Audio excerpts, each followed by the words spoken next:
Écouter la présentation en rediffusion. Alors, sans plus attendre, je vais y aller. S'il y a des gens qui se joignent à nous, tant mieux. On sera juste plus, on sera juste plus de personnes pour la période de questions à la fin. Période de questions qui sera également enregistrée, si vous le permettez tous, pour permettre aux gens qui ne participent pas de pouvoir entendre les réponses à des questions qu'ils se seront fort probablement posées également. Alors, on se lance. Bienvenue à cette séance d'information pour le programme Empreinte Plus des pôles d'innovation durable du MTLab. Je suis Julien Bergeron, directeur des pôles d'innovation durable du MTLab. Et je suis accompagné de... Là, je pointe devant moi par ma collègue Solène. Je te laisserai te présenter, si tu permets. On est dans la même pièce. Vous nous voyez dans deux écrans. Oui, est-ce que vous m'entendez bien quand même? Moi, j'ai fermé mon micro. Ben, enchantée. Je reconnais plusieurs visages. Ça me fait plaisir de vous revoir. Donc, c'est moi qui vais avoir la chance de coordonner le programme Empreinte Plus à partir du mois prochain déjà. Au plaisir de collaborer avec vous. Bonne rencontre. J'ai fait quelques admissions de plus. Alors, commencez par vous entretenir sur le MTLab pour ceux qui, je pense que la majorité, nous connaissez bien déjà. Pour les autres, vous voyez ici le modèle du MTLab. On évolue dans un contexte où on valorise l'innovation ouverte. Le MTLab, c'est un hub qui se spécialise dans l'innovation ouverte, dans l'accompagnement de startups et d'entreprises qui proposent des solutions innovantes pour répondre aux besoins de l'industrie du tourisme, de la culture, du divertissement, évidemment, dans une perspective de génération d'impact touristique. Le MTLab, c'est un lieu aussi, c'est pas juste un concept, en fait, c'est pas un lieu, c'est trois lieux maintenant. Le siège social du MTLab est à l'UQAM, à Montréal. On a également un espace événementiel à Axe C. Puis, on a un pied à terre à travers le pôle d'innovation en tourisme durable à Québec. On partage des espaces avec un de nos collaborateurs partenaires qui est 2 degrés. Oui. Puis, juste pour aussi vous expliquer, souvent, on va penser que le MT Lab, c'est pour Montréal Lab. Au contraire, c'est pour le monde du tourisme. Donc, juste pour vous expliquer aussi que ça prend toute son ampleur avec les pôles qui se développent. Donc, c'est pas un projet qui a été fait pour Montréal, mais bien pour le monde du tourisme. Merci. Tu as parfaitement raison. Donc, vous voyez notre mission, stimuler le développement économique par l'innovation en tourisme. Donc, comprenez qu'on est là pour développer, contribuer au développement de l'industrie touristique et ça se fait en valorisant l'impact économique que cette industrie-là a sur l'ensemble du Québec. D'ailleurs, j'ai vu une statistique récemment, quatrième, euh, quatrième contributeur au PIB au Québec de façon consolidée. Donc, ne sous-estimez pas le poids de notre industrie. Ici, vous voyez nos partenaires, évidemment, les partenaires fondateurs, Tourisme Montréal, l'UQAM, les grands partenaires que sont les acteurs majeurs de l'industrie au Québec, des entreprises corporatives, des associations régionales, des sociétés d'État, tout ce beau monde-là pour soutenir, contribuer à accélérer l'innovation dans l'industrie. Le MTAB, c'est un point de contact essentiel. Là, je fais un petit aparté. Tout ce que vous voyez là, ces informations-là vont donc, comme je disais tout à l'heure, à travers l'enregistrement, être rendues disponibles. La présentation va pouvoir être consultée a posteriori pour ceux qui sont intéressés à approfondir sur une diapo en particulier ou une autre. Évidemment, et c'est un survol qu'on fait de cette présentation-là. Ça fait que je ne passerai pas à travers tous les éléments que vous voyez ici, là. Je profite du contenu très chargé de cette slide-là là, pour, pour vous exprimer que c'est la documentation qui va être disponible pour consultation.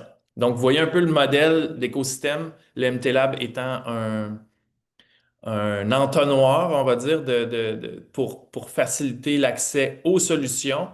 Donc, on est un agrégateur avec l'écosystème startup, puis on distille, si on veut, les besoins de l'industrie.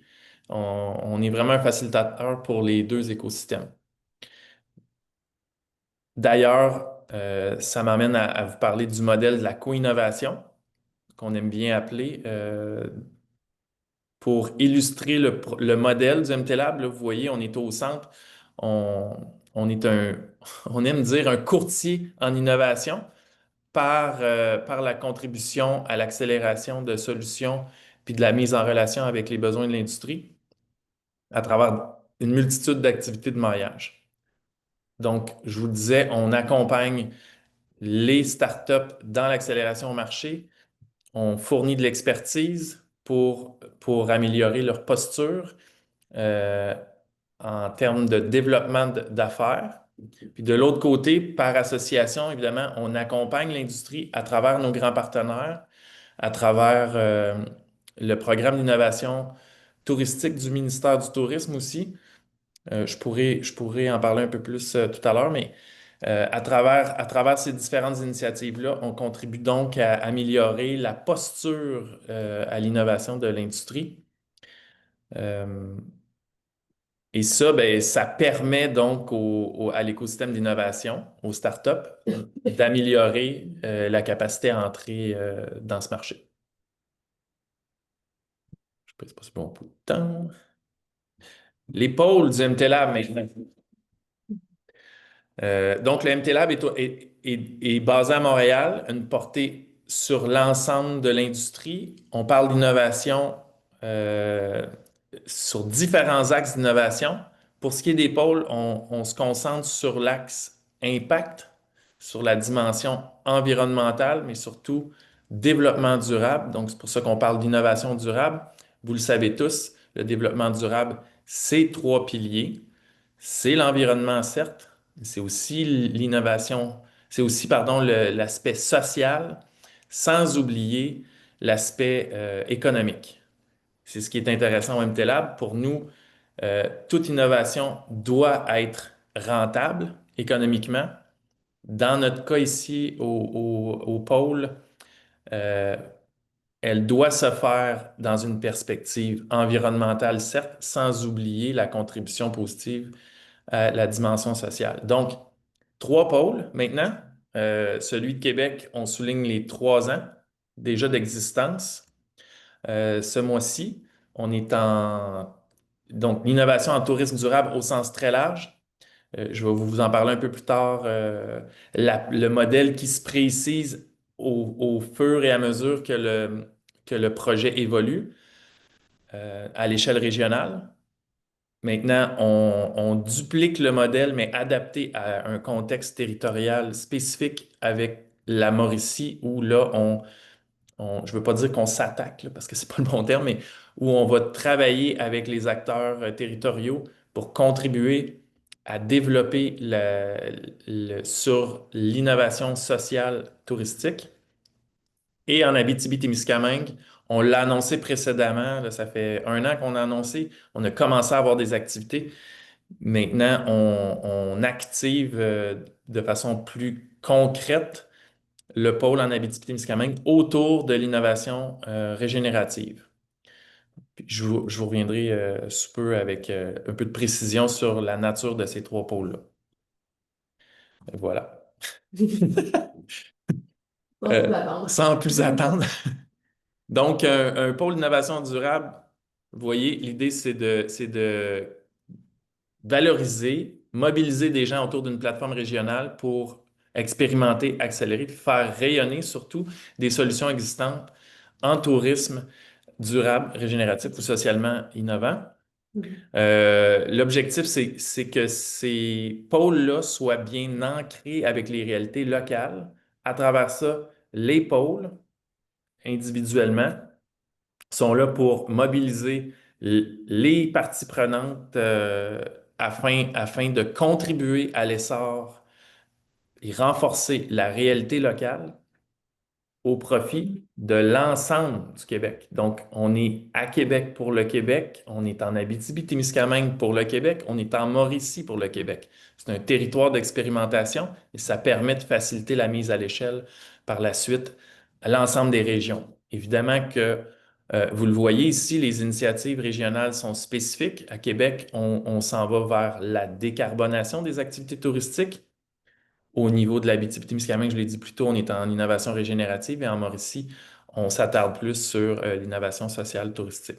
Mais dans tous les cas, des laboratoires, on est là pour expérimenter, tester, créer et contribuer à l'amélioration de la proposition de valeur régionale dans le but de polliniser l'ensemble du Québec sur ces initiatives. Les partenaires des trois pôles, évidemment, ces pôles ne pourraient exister dans une perspective régionale sans eux. Vous le voyez, pour Québec, le pôle a été cofondé avec Destination Québec Cité en 2022. On a un écosystème de collaborateurs autour des initiatives qu'on porte ici dans la région de Québec. Pour ce qui est l'axe de décarbonation, pour la prochaine année, on peut compter sur le soutien et de l'expertise de Coop Carbone. Pour ce qui est de l'Abitibi-Témiscamingue, en innovation régénérative, nos partenaires fondateurs sont l'Association touristique régionale de l'Abitibi-Témiscamingue et la ville de Rouyn-Noranda. À eux vont se joindre prochainement. Là, je ne suis pas en mesure de vous les annoncer en ce moment, mais plusieurs autres acteurs régionaux et de d'autres secteurs d'activité économique également. Et on peut compter sur l'appui en collaboration du Centre d'excellence des destinations, Centre mondial d'excellence des destinations, pardon, et l'Université du Québec en Abitibi-Témiscamingue. Pour ce qui est de l'innovation sociale, c'est un projet qu'on a lancé avec le soutien de Tourisme Mauricie. Donc, c'est un projet conjoint ici, euh, principalement, et on peut compter sur le soutien financier du gouvernement du Québec à travers le programme d'innovation touristique du ministère du Tourisme. 2026, 25-26 pour nous, je fais une petite distinction ici. Le projet du pôle M en Abitibi, c'est un projet pilote pour l'instant et on est confiant qu'on aura on aura accès à du financement pour prolonger le projet pour un minimum de 2 années supplémentaires. Donc, euh, une première itération d'un projet qui va prendre l'envergure. Maintenant, on est ici pour ça. Parler de la validation du potentiel de votre solution auprès de l'industrie pour répondre à un ou plusieurs de ces trois thèmes-là régionaux. À travers le programme Empreinte, ici, on vous présente le cursus des programmes d'accompagnement du MTLab. Vous le voyez, on est sur une ligne de temps théorique, évidemment. On passe de l'idée au cycle d'investissement dans l'évolution d'une entreprise en démarrage. Le programme Empreinte se concentre beaucoup en pré-commercialisation euh, autour de la phase de prototypage puis de validation. Ensuite, imaginez-vous que de ce programme-là, on puisse potentiellement vous recommander pour notre autre programme qui est le cœur des programmes d'accompagnement ONTLab, qui est le programme Maillage, où vous êtes mis en relation avec nos grands partenaires, plusieurs vitrines. Là, on est pan-québécois. Par la suite, on fait de l'accélération à la commercialisation à travers notre programme Croissance euh, et notre programme Export. Pour terminer avec notre programme Altitude, où là, on vous prépare à la phase d'investisseur. Petite distinction ici, vous le voyez, là, pour ce qui est d'empreinte, c'est propre au développement durable. Donc, c'est pour ça qu'on a mis la petite roue là, des 17 objectifs de développement durable de l'ONU. contrairement aux autres programmes, celui-ci est exclusivement dédié aux initiatives qui contribuent dans une perspective de développement durable de la destination. Les autres, on parle d'innovation au sens plus large. Évidemment, si vous regardez dans le passé au MTLab des de l'historique de nos différentes cohortes, vous allez voir que dans la plupart des programmes, il y a toujours au minimum une proposition de développement durable indépendamment du parcours empreinte.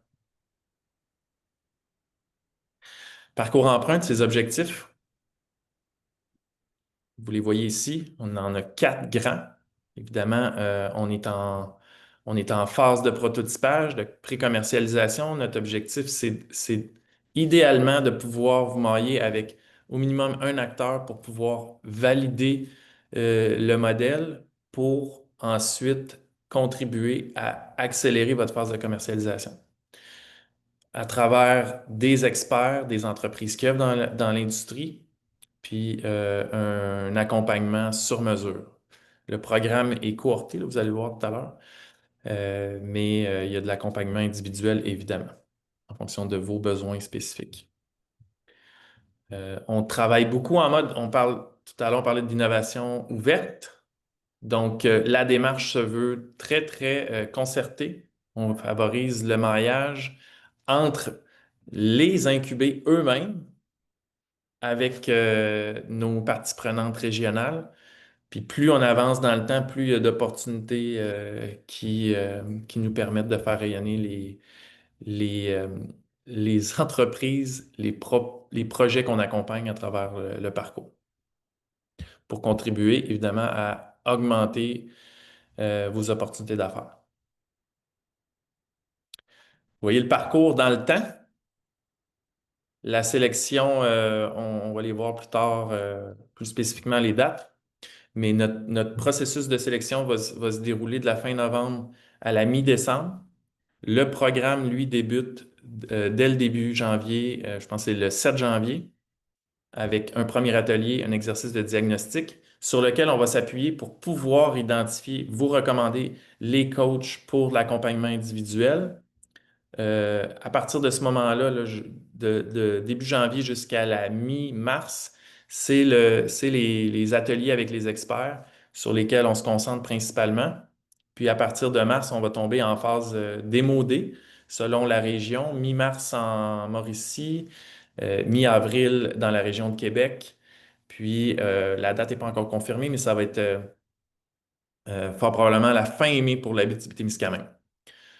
Par la suite, on va appeler ça la phase plus lente de notre côté, où là, on priorise le coaching individuel, on est en suivi, en accompagnement plus souple, et on termine le parcours à la mi-octobre avec un événement fort, une vitrine dans le cadre du Symposium de tourisme durable Québec, qui aura lieu en 2026 à Québec, justement.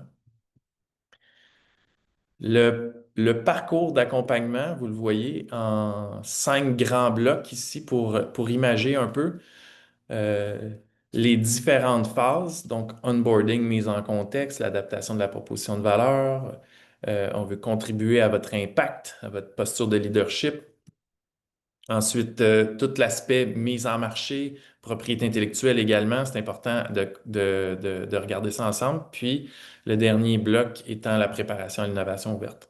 Vous voyez en bas des titres provisoires, des différents ateliers, des différentes activités ici pour démontrer un peu la structure du parcours lui-même. En rencontre de diagnostic, je vous l'ai dit, début janvier, il y en a une première, il y en aura une autre autour du démodé et un diagnostic final à la fin du parcours en octobre. Le premier se fait avec nos experts à nous pour, euh, pour bien identifier où vous êtes situé, quels sont vos objectifs individuels dans le cadre du parcours pour par la suite pouvoir vous adjoindre un mentor qui participera aux deux autres exercices de diagnostic. Je vous en ai parlé tout à l'heure, les rencontres privilégiées à travers nos activités de maillage. L'objectif ici, c'est évidemment de vous ouvrir les portes euh, au tourisme au sens large, de vous faire rencontrer des intervenants qui soient en tourisme ou dans d'autres domaines. Là, évidemment, on est en développement durable, donc des experts qui peuvent vous aider dans la suite du développement et de l'évolution de votre projet. Ça me fait penser d'ailleurs que je n'ai pas nommé ça dès le début, mais quand je vous parlais du continuum d'accompagnement au MTLab pour les programmes d'accompagnement, j'avais un discours très start-up, donc entreprise en démarrage. Pour ce qui est d'Empreinte Plus, la nouveauté cette année, c'est que ce programme-là, pour chacun des pôles régionaux, on ouvre donc la porte à de l'accompagnement qui ne sera pas qu'avec des solutions innovantes qui répondent aux besoins de l'industrie touristique, mais des porteurs de projets eux-mêmes dans leur région qui répondent à cette thématique-là. Exemple, à Québec, on parle de décarbonation des activités. Un acteur touristique pourrait candidater au parcours d'accompagnement. Le parcours d'accompagnement est différencié pour une start-up que pour un acteur touristique. C'est-à-dire qu'il y aura des activités conjointes avec l'ensemble des incubés. Le parcours individuel est propre, mais aussi la structure d'accompagnement est différenciée. Puis je le nomme ici, là, pour ceux qui ne le savent pas, d'autres le savent, mais Solène, qui est ici avec nous, a développé un outil qui s'appelle le parcours de l'idée, qui est disponible pour tous, et c'est sur cette structure de gestion de projet innovant qu'on a construit le parcours d'accompagnement pour les porteurs de projets régionaux. Donc, on peut s'imaginer que chacun des pôles a un groupe d'incubés qui est composé, pardon, de solutions innovantes et d'acteurs régionaux qui ont une posture un peu plus intrapreneuriale, disons, avec ce projet-là. Et l'ensemble des pôles forment une grande cohorte qui est Empreinte Plus. Et donc, il y aura des opportunités régionales et il y aura des opportunités provinciales de maillage avec les différentes parties prenantes en cours de parcours. Cours de parcours. Pour être éligible, il faut être en phase de validation ou de pré-commercialisation. Par là, entendons-nous, c'est pas parce que vous êtes déjà en commercialisation que vous ne pouvez pas être admissible. Ce qu'on veut pas, c'est accompagner des propositions qui sont déjà à maturité. Donc, si vous êtes déjà en commercialisation, vous êtes donc encore très tôt dans cette phase de commercialisation-là. Nous, on est ici pour contribuer à raffiner votre modèle d'affaires, raffiner votre proposition de valeur, potentiellement raffiner la dimension d'impact dans une perspective de développement durable sur une des trois thématiques régionales. On veut être sûr qu'on est en adéquation aux besoins de l'industrie. Donc, vous êtes en phase de commercialisation, mais vous n'êtes potentiellement pas pleinement déployé puisque, il y a encore de l'espace pour confirmer la pertinence de votre proposition de valeur auprès des acteurs régionaux avec qui on va contribuer à faire de la mise en relation. Vous devez posséder les droits d'utilisation de la propriété intellectuelle de votre produit ou de votre service. Par là, ce qu'on entend, c'est on veut pas on veut pas être en situation où vous pourriez être exposé à des impacts juridiques, disons. Ça ne veut pas dire que vous êtes le propriétaire de cette propriété intellectuelle-là. Il est possible que vous, et c'est pour ça que je m'adresse peut-être potentiellement plus à des porteurs de projets régionaux, mais vous avez une entente qui vous permet d'utiliser euh, un produit ou une solution qui est détenue par un tiers. Le cas échéant, évidemment. Pour ce qui est des solutions innovantes ici, il est possible que vous n'ayez pas encore euh, structuré votre stratégie en propriété intellectuelle. Et on va vous aider donc à avancer dans ce cheminement-là. Maintenant, par d'admissibilité. Admissibilité, c'est le MTLAB qui va le confirmer dans le processus de candidature et de sélection. Maintenant, les critères de sélection, eux, seront validés par un comité de sélection pour chacune des thématiques. On veut s'assurer que vous êtes en adéquation avec les axes d'innovation qui ont été identifiés et qui ont été priorisés par les acteurs régionaux. Vous devez pouvoir mettre de l'avant dans votre candidature les caractéristiques innovantes de votre solution si vous arrivez avec une proposition qui a un équivalent existant, disons, qu'est-ce qui fait que votre proposition se distingue dans une perspective d'innovation? On va évaluer aussi sur le potentiel du modèle d'affaires. Par là, j'entends, si vous faites, si vous arrivez avec un projet ou une solution qui ne repose exclusivement que sur des programmes de financement public, disons, mais entendons-nous que, en termes de modèle d'affaires, la pérennité de cette proposition-là est relativement faible dans le temps, surtout dans le contexte économique dans lequel on évolue en ce moment. Ensuite, on veut être certain que les solutions ou les projets qu'on accompagnera est dans cette phase de développement de l'entreprise. Et ici, ce qu'on veut dire aussi, c'est que vous l'avez vu dans le continuum des parcours d'accompagnement du MTLab, on n'est pas dans l'idéation ici. Ça ne veut pas dire que les pôles ne feront pas d'activité pour contribuer à faire avancer les idées, pour les faire cheminer vers des phases de prototypage, mais on n'est vraiment pas dans je pense que j'ai une bonne idée.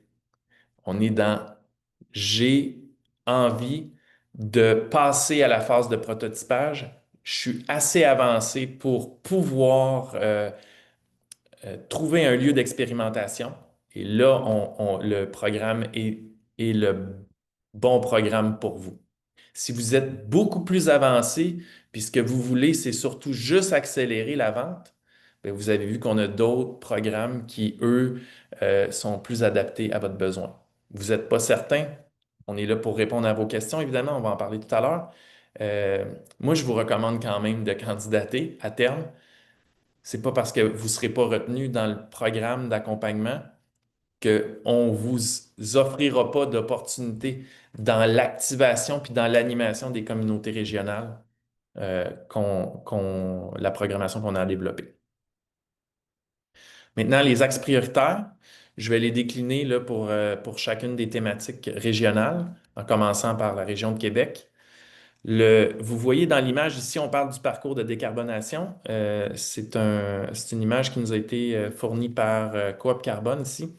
Donc, vous voyez qu'un parcours de décarbonation a plusieurs étapes et ce qu'on s'attend, c'est que les propositions répondent à au moins une de ces étapes-là et contribuent à faire avancer vers la suivante. Là, on est sur un parcours au sens théorique, encore une fois, très, très global d'un projet ou d'une organisation. Puis à côté sur la gauche, vous voyez les objectifs, c'est prioritaire, ne sont pas exclusifs, mais prioritairement, on cherche à réduire l'empreinte carbone des déplacements à l'échelle régionale. On cherche à améliorer la gestion des matières résiduelles, encore une fois, à l'échelle régionale. Il faut savoir qu'il y a des réalités différentes en fonction qu'on est dans un contexte urbain associé à l'agglomération de la ville de Québec et dans son contexte territorial à travers les MRC que compose l'ensemble du territoire touristique de la région de Québec. Donc, la gestion des matières est différenciée selon où on est sur le territoire. On cherche également à décarboner l'approvisionnement et les opérations dans une perspective d'activité, d'exploitation des entreprises touristiques à l'échelle régionale. On veut accélérer la transition énergétique des porteurs de projets. On l'a deux fois. C'est une coquille, désolé. Ok. Oui. Ce sont ici les besoins prioritaires. Ça ne veut pas dire que si vous avez des propositions qui sortent de ces besoins-là, vous ne serez pas considéré, mais sachez que vous allez être surpondéré positivement si vous répondez à un de ces quatre éléments-là. Pour ce qui est de la Mauricie, ici, on est en innovation sociale touristique de surcroît. Donc, vous voyez là une petite image là, qu'on vous a partagée ici pour dire comment on peut euh, amener, contribuer, renforcer cette culture d'innovation sociale qu'on veut déployer à l'échelle de la région. Donc, une nouvelle approche pour résoudre une, euh, un besoin non résolu ou une insatisfaction. On veut répondre euh, par l'expérimentation, la volonté de prendre des risques aussi au niveau des acteurs régionaux. On veut répondre en engendrant des retombées favorables, supplémentaires. Euh, Évidemment que on parle d'innovation sociale, ça n'exclut pas les dimensions économiques et environnementales ici, au contraire, mais le focus est mis sur cette thématique-là. Ça peut être quelque chose qui existe déjà, mais on va le faire différemment. Les besoins qui sont ressortis prioritairement, vous les voyez ici, préservation, transmission des savoir-faire, les tensions culturelles et éthiques, l'authenticité, la différenciation territoriale, comment est-ce qu'on fait pour raconter une histoire qui nous distingue d'une offre similaire. La participation citoyenne ici, on développe beaucoup de produits dans une perspective commerciale, mais comment est-ce qu'on fait pour s'assurer qu'on considère et on inclut la communauté locale dans le développement de l'offre? L'évolution des attentes, là, on est plus du côté de la clientèle. On offrait un produit, ça fait 20 ans. On pense que ça répond aux besoins d'aujourd'hui, mais est-ce que ça répond aux besoins de demain? Donc, c'est important de garder ça en tête aussi. La numérisation, médiation, pardon, innovante.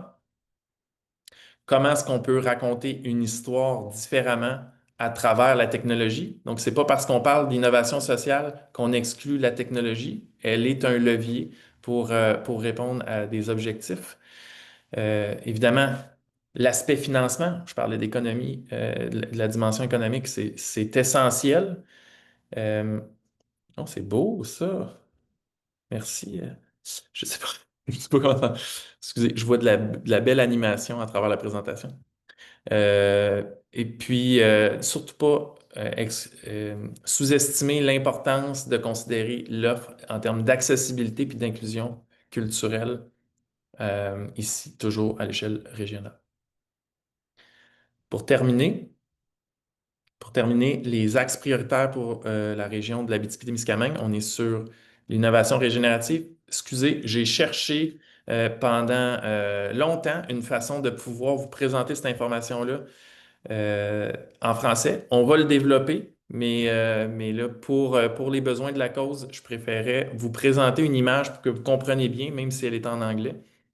Comprenez bien vers où on tend dans cette perspective d'innovation régénérative. Donc, les propositions doivent être du côté droit du visuel.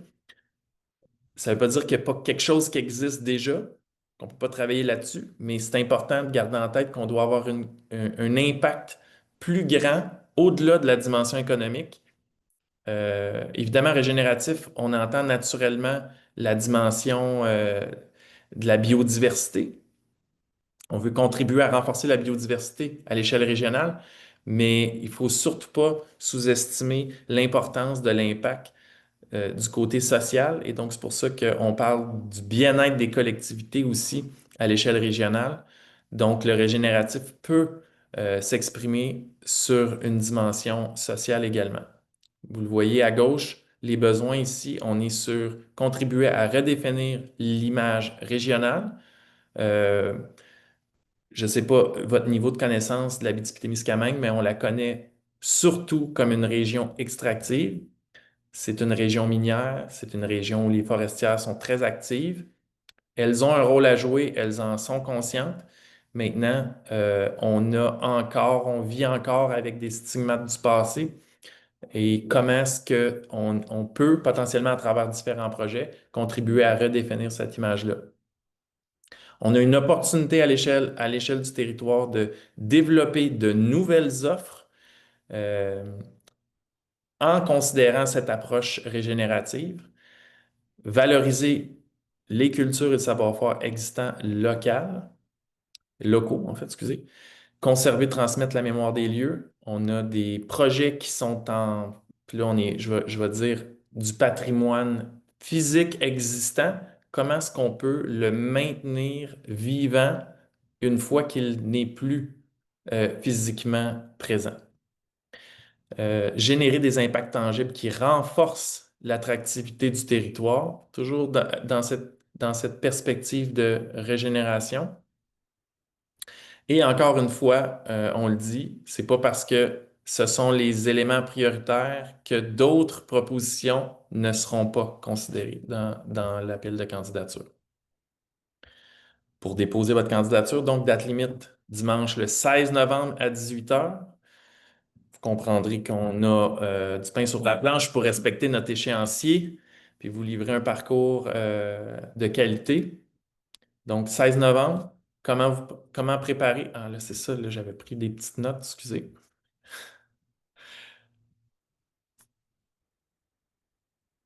La difficulté, j'y arriverai pas. Préparer les documents, donc on s'attend à ce que vous nous fournissiez un logo de votre entreprise. Si vous n'en avez pas, euh, vous pouvez le mentionner, dans le sens que si vous êtes en phase de démarrage, peut-être que vous n'êtes pas rendu là dans votre développement. C'est pas un critère qui va vous exclure de la démarche. Mais si vous en avez un, c'est beaucoup plus facile pour nous de communiquer euh, les candidatures retenues dans le cadre du parcours à travers cette image-là. On s'attend à une présentation vidéo d'une durée maximale de 4 minutes. Quelque chose de très, très simple avec un téléphone cellulaire. En fait, ce qu'on veut voir, c'est le porteur de projet. Entendre la personne euh, et apprendre à la connaître à travers cette vidéo-là. Un pitch deck d'une quinzaine de diapositives maximum, pardon. Vous n'êtes pas obligé d'utiliser votre présentation pour créer votre vidéo. Vous pouvez aller ailleurs avec votre vidéo. Vous pouvez le voir comme des outils de présentation complémentaires. Vous pouvez vous appuyer sur votre deck de présentation aussi. Si jamais celui-ci est très synthétisé, donc la vidéo va faciliter la compréhension de ce que vous présentez dans votre deck de présentation. Si vous avez fait un BMC, un Business Model Canvas, excusez, Canva de modèle d'affaires, on vous invite à nous le partager. Si vous n'en avez pas fait, c'est pas grave. Mais idéalement, ça nous permet de voir où vous en êtes rendu. Les détails sont dans le formulaire, effectivement. Mais je vais quand même aller sur mon autre truc, juste pour vous dire ce qu'on s'attend comme contenu dans la vidéo. Une brève présentation de l'entreprise ou du projet, de vous en tant que porteur de projet, le constat de la situation sur le marché qui vous amène à proposer à proposer votre solution finalement. Quelle est la problématique à travers ce constat-là à laquelle vous répondez? Et si c'est possible, de nous partager un exemple de projet que vous avez réalisé qui vient confirmer la cohérence de votre démarche. Et surtout, ce qu'on souhaite entendre, c'est comment, pour vous, vous pensez que ce parcours d'accompagnement du MTLab peut vous aider. Il n'y a pas de mauvaise réponse, là. C'est important de le garder en tête.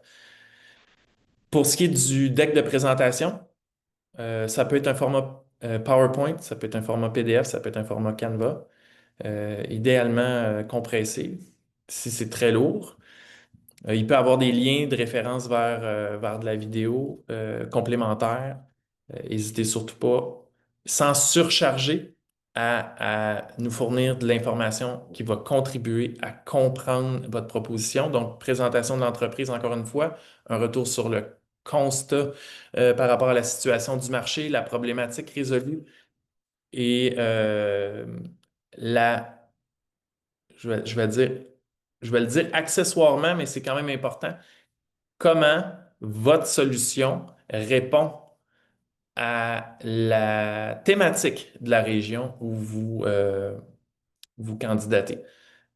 Évidemment, dans certains cas, c'est évident, c'est sous-entendu clairement. Dans d'autres cas, euh, peut-être qu'on a besoin d'un peu plus de précision. Là, j'ai pas d'exemple en tête. Concrètement, non. Est-ce que je vais vous emmener ailleurs si je fais ça? Mais on pourra peut-être en discuter dans la période de questions plus tôt. Oh, j'ai dû sauter une. Non. Oh, t'es terminé en arrière. OK, je suis revenu en arrière, pardon. La sélection, donc,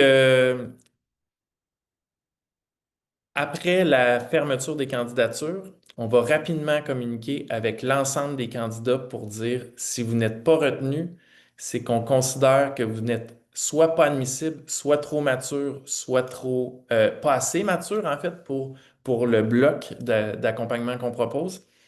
Donc, cette première phase de sélection-là va se faire très rapidement. À mettre à vos agendas, ceux qui seront retenus pour la présélection auront, seront invités à participer. Et c'est essentiel d'y participer à deux ateliers, le 27 novembre et le 4 décembre, c'est en matinée. C'est des outils qu'on vous offre. Ça nous permet de mieux vous connaître, puis souvent de même venir comprendre de façon un peu plus précise où vous êtes rendu, vers où vous voulez aller, puis de faire des liens avec les thématiques régionales pour bonifier vos chances d'être retenu par le comité de sélection. Contrairement aux autres processus de sélection au MTLab, il n'y aura pas de pitch en personne. C'est donc à travers ces deux ateliers-là, dans nos interactions avec vous, qu'on pourra vous représenter encore mieux auprès des comités de sélection de chacun des territoires. Sélection qui se fera dans la semaine du 15 décembre avec chacun de ces comités-là. Donc, on s'engage, nous, à communiquer avec vous au plus tard le 18 décembre pour confirmer ceux qui seront retenus pour le parcours d'accompagnement qui débutera officiellement le 7 janvier, comme je disais un peu plus tôt. Parcours d'accompagnement qui se fera à distance en virtuel tout le long, à l'exception des activités de maillage qui seront proposées en cours de route avec chacun des territoires. Voilà. Si vous avez des questions, vous n'hésitez pas à écrire à Solène, qui est notre conseillère principale en innovation durable, qui aura le mandat de vous accompagner dans le cadre du parcours et avec qui on travaille sur ce processus de sélection. Voilà. On- Judith, tu avais une question? Et Charles-Étienne. T'es Ah sur oui, c'est mute. Charles Étienne, bravo. T'es sur mute, Judith. Euh, Hmm. Attends un peu, Judith, on t'entend pas, ton micro est fermé. bon. Vous pouvez m'appeler Charles-Étienne ou pas, c'est pareil. C'est ça, j'ai manqué le début, je m'excuse, c'est de la redite. Juste pour être sûr, quand on dit en présentiel, c'est à Québec toujours? Non, en fait, présentiel, c'est en fonction de la programmation qui sera proposée pour chacun des territoires. Donc, on prévoit avoir des activités, certainement le démodé en fin de parcours. Pour ce qui est de Québec, on est, j'oublie la semaine, à mi-mars. On vous reviendra avec les dates précises au début du démarrage du parcours d'accompagnement. Mais donc, mi-mars pour le démodé à Québec, Non, pardon. Mi-mars, c'est pour la Mauricie. Désolé. Mi-avril, c'est à Québec. Mai en Et, Abitibi. et Tu avais dit mai ouais, en Abitibi. c'est ça. Mi-mai, mi-fin mai en Abitibi. Les deux ateliers de présélection, Québec. Sont à Qu'est-ce que... distance aussi, en virtuel.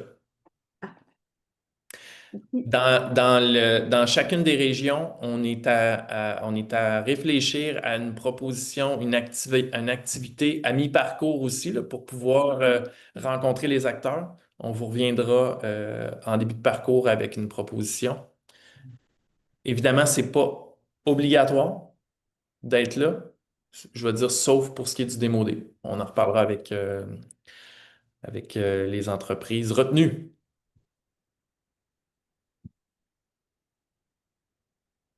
Est-ce qu'on avait d'autres questions?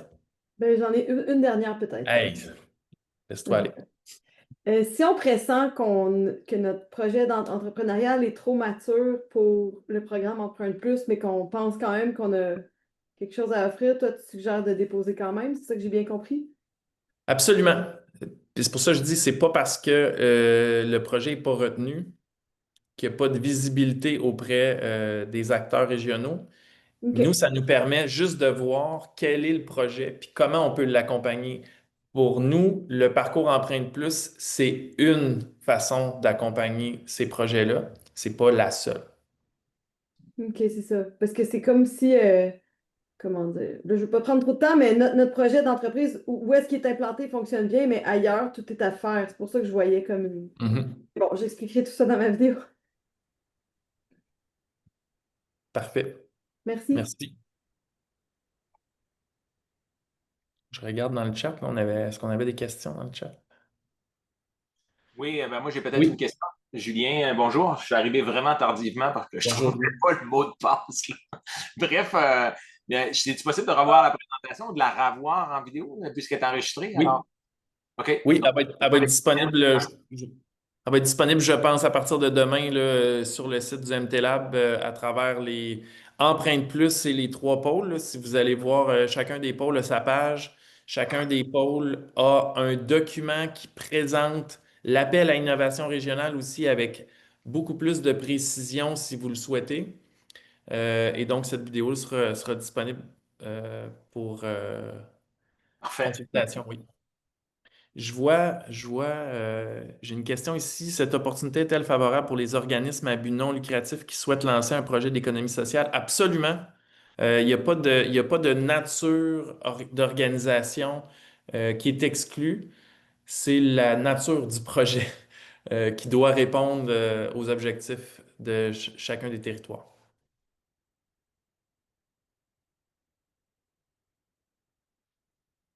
Ok, ça. Je la Bon, vois. ça. Oui. Puisque l'innovation régénérative repose beaucoup sur la co-création avec les communautés locales, jusqu'à quel point une solution doit-elle être mature au début, au moment de déposer sa candidature? Est-ce que le programme Empreinte Plus accepte des projets qui nécessitent encore une phase d'exploration des besoins, des désirs et des aspirations des communautés afin de co-développer la solution? Euh, j'ai envie de dire oui et non. C'est-à-dire que si on arrive avec une question de recherche. C'est un projet de recherche. Donc, on n'est pas assez mature. Si on arrive avec des résultats de recherche qui nous amènent à vouloir valider des constats, là, à travers lequel il y a un modèle, n'oublions pas, là, derrière, il faut qu'il y ait un modèle d'affaires aussi.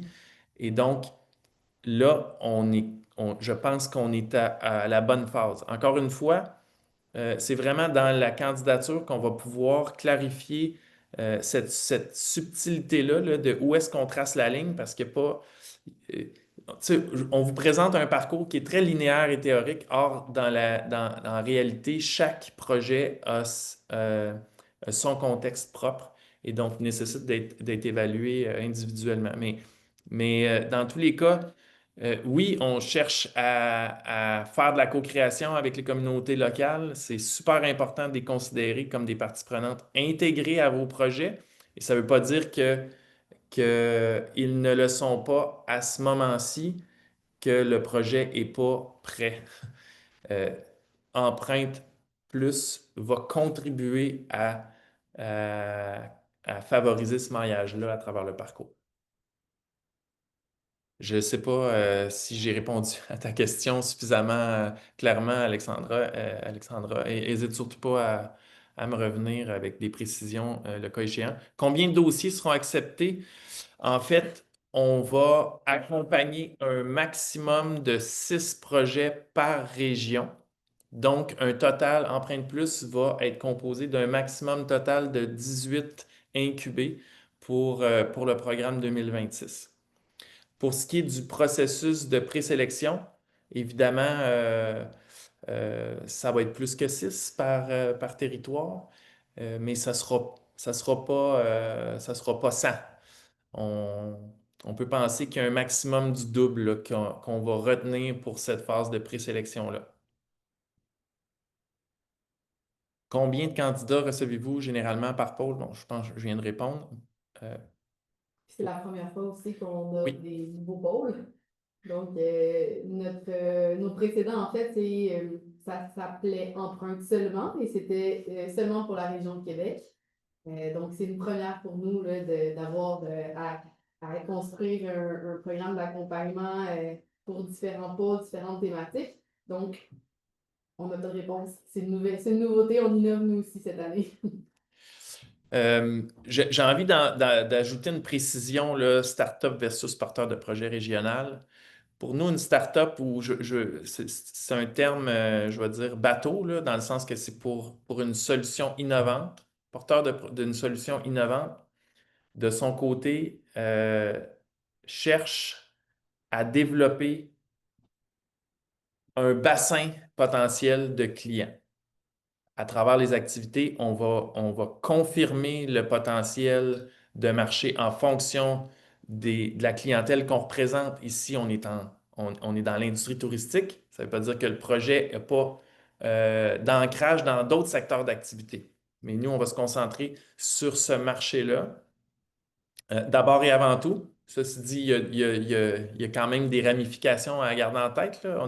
On est très inclusif malgré tout, mais c'est très, très focus sur l'industrie touristique en termes de débouchés de marché primaire.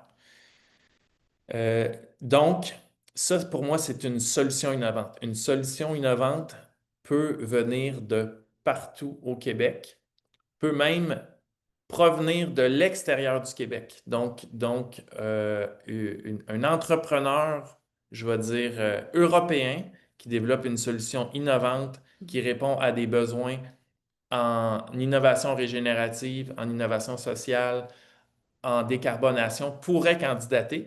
Évidemment, il devra respecter les règles d'incubation, ce qui veut dire qu'au moment du processus de sélection, il devra démontrer qu'il peut faire des démarches à très court terme pour obtenir un numéro d'entreprise du Québec ou du Canada, dans certains cas, et s'engage à avoir une ressource investie dans le parcours d'accompagnement qui sera localisée au Québec. Start-up. Porteur de projet régional, entendons ici quelqu'un qui veut développer un projet, un produit, étendre son offre existante en intégrant une nouvelle proposition qui répond à la thématique régionale. Cet acteur-là doit nécessairement évoluer au sein de ce territoire d'intervention-là. Donc, si on parle de décarbonation, ça doit être une entreprise ou un porteur de projet qui est dans la région touristique de Québec, région touristique de Québec avec ses MRC. Si on est sur l'innovation sociale touristique, on est sur le territoire touristique de la région de la Mauricie. Si on est en innovation régénérative, on est sur le territoire de l'Abitibi et du Témiscamingue. Et l'autre chose que je dois dire, c'est que le projet qu'on accompagnera doit avoir un potentiel de réplicabilité. Ça ne veut pas dire qu'il sera répliqué, mais il faut qu'un autre acteur puisse voir le projet comme une source d'inspiration pour, de son côté, de façon complètement indépendante, potentiellement vouloir s'en inspirer pour développer une proposition similaire. Donc, vous comprenez un peu la nuance. On n'accompagnera pas un projet qui ne servira que le projet. On fait du développement économique à travers l'industrie touristique à l'échelle provinciale. Donc, le projet qui sera accompagné doit pouvoir inspirer d'autres porteurs de projets ailleurs. Ceux-là ne sont pas limités à la région. On ne les accompagnera pas, mais il y a de l'inspiration ici qu'on cherche à nourrir à travers les porteurs de projets qu'on accompagnera.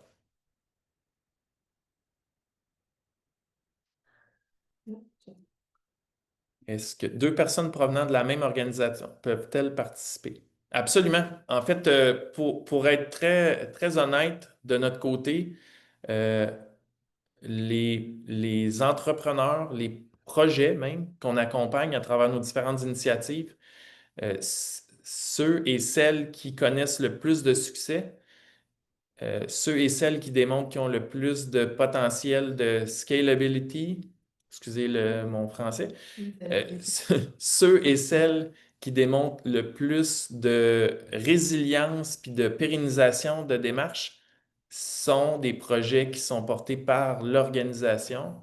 Donc, pas une seule personne dans l'organisation, mais bien l'équipe au complet. Et donc, nous, évidemment, pour l'esprit de cohésion dans le parcours d'accompagnement, limitons l'accès aux exercices de groupe à deux seules personnes par organisation. Mais ça ne veut pas dire que derrière, il n'y a pas d'autres gens qui peuvent être impliqués. Euh, si on fait une rencontre individuelle, les autres peuvent être présents aussi. Mais pour l'esprit de groupe, on limite à deux participants par incubé.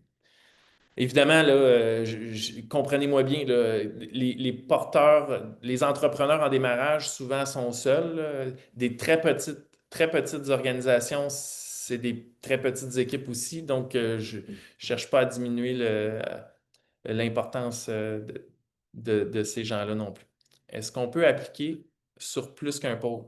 Oui, même que si vous considérez que votre projet a une portée sur plus d'une thématique, n'hésitez surtout pas à le manifester. Votre projet sera présenté à chacun des comités, mais vous ne serez pas accompagné sur plus qu'une thématique. Vous comprendrez que c'est un parcours cohorté à 18. Ceci dit, le fait de savoir que votre proposition existe sur l'autre thématique, on va garder un œil et vous serez certainement sollicité, voire invité à participer à des activités sur l'autre thématique en cours de route également. Y a-t-il une règle concernant la langue, pardon? Je demande cela car le français est comme ma cinquième langue. Bravo. Je suis jaloux. Meilleur en anglais lorsqu'il s'agit de présenter et de répondre à des sujets complexes. Nous proposons un parcours cohorté en français pour faciliter votre capacité à communiquer. Vous pouvez communiquer en anglais, il n'y a pas de souci. Euh, de notre côté, en cours de route, je ne peux pas le garantir dans le cadre du parcours, mais on a pour objectif de traduire nos documents en cours de route. Donc, si vous avez de la difficulté avec l'information qui est communiquée en français, on regardera ça ensemble. Pour ce qui est du coaching individuel, cette fois-ci, euh, on peut garder en tête cette préférence-là et vous associer à des coachs qui ont de la facilité à communiquer en anglais aussi. Donc, on- oui, au Québec, on est en français d'abord, mais considérant le développement de l'innovation dans une perspective commerciale, on est très inclusif, là. Soyez rassurés.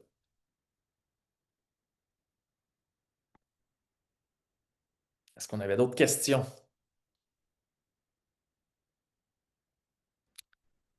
Je vois l'heure. S'il n'y a personne d'autre qui se manifeste, Vous avez les coordonnées de Solène ici. N'hésitez surtout pas à écrire si vous avez quelques questions que ce soit. Il me fera plaisir de prendre le temps d'y répondre individuellement. Autrement, j'espère que cette séance vous aura aidé un peu à y voir un peu plus clair et j'espère voir un maximum de projets qui va nous permettre d'être inspirés, de confirmer la pertinence des démarches qu'on fait avec chacun des territoires et surtout de contribuer à mobiliser les acteurs sur chacune de ces régions-là, puis de contribuer à accélérer la transition de la destination. Parce que demain, c'est maintenant et il n'y aura pas d'économie si elle n'est pas durable. Merci de contribuer. Une bonne journée à tous.